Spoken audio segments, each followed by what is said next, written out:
নমস্কার বন্ধুরা, mother স্যানসান cooking চ্যানেলে সবাইকে স্বাগত জানাই। আপনারা সবাই কেমন আছেন? আশা করি খুব ভালো আছেন। আমরাও সবাই খুব ভালো আছি। তো আজকে আবার একটা নতুন ভিডিও নিয়ে চলে এসেছি। সেটা হলো ফ্রুটস পোলাও। ফ্রুটস পোলাওর জন্য খুবই সামান্য অল্প উপকরণই লাগবে। খুব তাড়াতাড়ি হয়ে যায় এটা। এখানে আছে মশলা, তার মধ্যে রয়েছে এলাচ, লবঙ্গ, দারচিনি, তেজপাতা, কিশমিশ আছে, চিনি, কাজু, অল্প একটু হলুদ গুঁড়ো আছে, অ্যাপেল, বেদানা আর আঙুর আছে, একটু ঘি আছে, একটু লবণ আছে আর একটু দুধকে গরম করে তার মধ্যে একটু কেশর ভিজিয়ে রেখেছি।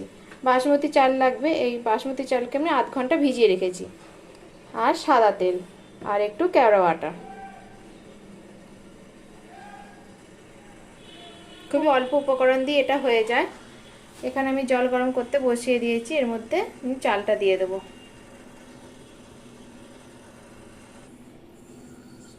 আমার জল গরম হয়ে গেছে, এর মধ্যে আমি একে একে চালটা দিয়ে দেবো।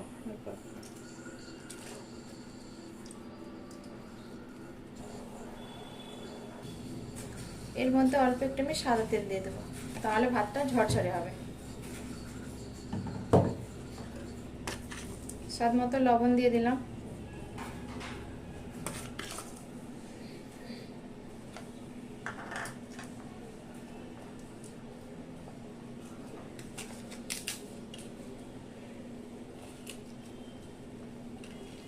আর এর মধ্যে একটু লবঙ্গ, তেজপাতা, একটা এলাচ আর একটু দারচিনি দিয়ে দেবো।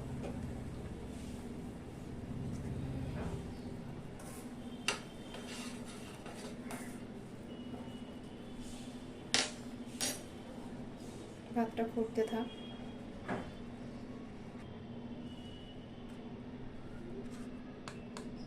ভাতের মধ্যে আমি অল্প একটু হলুদ দেবো।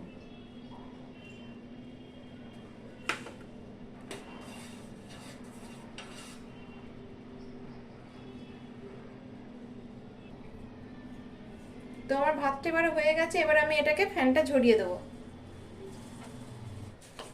তো আমি একটা ফ্রাই প্যান জেলে দিয়েছি, এর মধ্যে অল্প করে ঘি দিয়ে দেবো।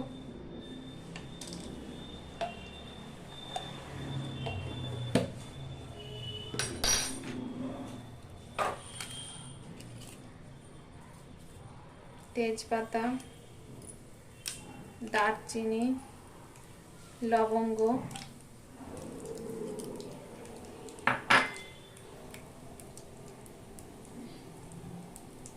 আর একটু ফাটিয়ে দুটো এলাচ দিয়ে দেবো।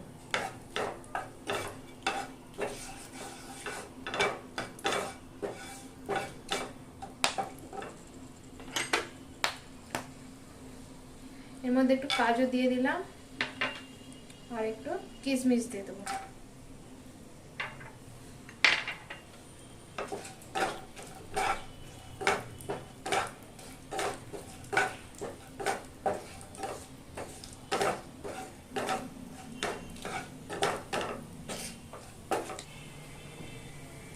তারপর আমি যে ভাতটা করে রেখেছিলাম ভাতটা দিয়ে দেবো।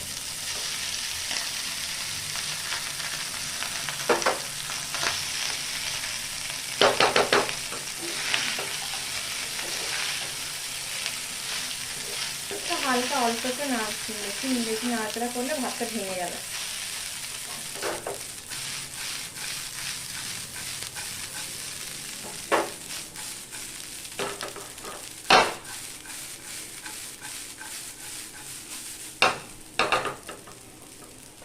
এর মধ্যে আমি চিনি দিয়ে দেবো, একটু মিষ্টি মিষ্টি হবে পোলাওটা, ফ্রুটস পোলাওটা।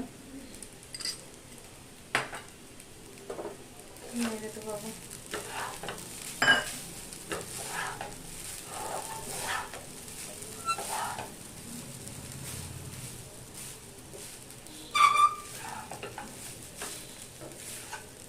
এটা খুব চটজলদি একটা রেসিপি, এটা খেতেও খুব টেস্টি হয়। এর মধ্যে চিকেন কষা দিয়ে হলে এটা খুব ভালো লাগে। চিকেন, মটন কষা, পনির, কোনো আইটেম দেবে যেন কেশরটা দিয়ে দেবো।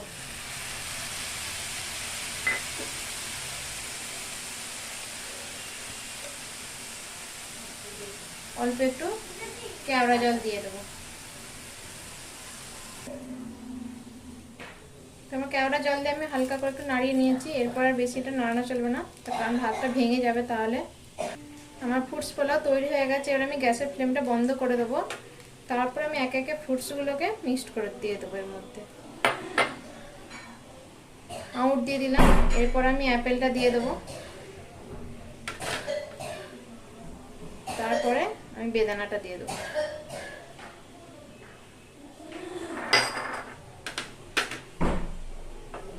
দেখুন বন্ধুরা, ফ্রুটস পোলাওটা কত সুন্দর হয়েছে। এটার সাথে মেন বেশি কিছু লাগে না, মিষ্টি মিষ্টি তো এমনি এটা খাওয়া হয়ে যায়।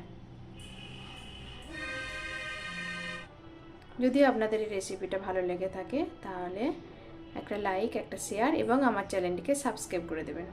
থ্যাংক ইউ বন্ধুরা।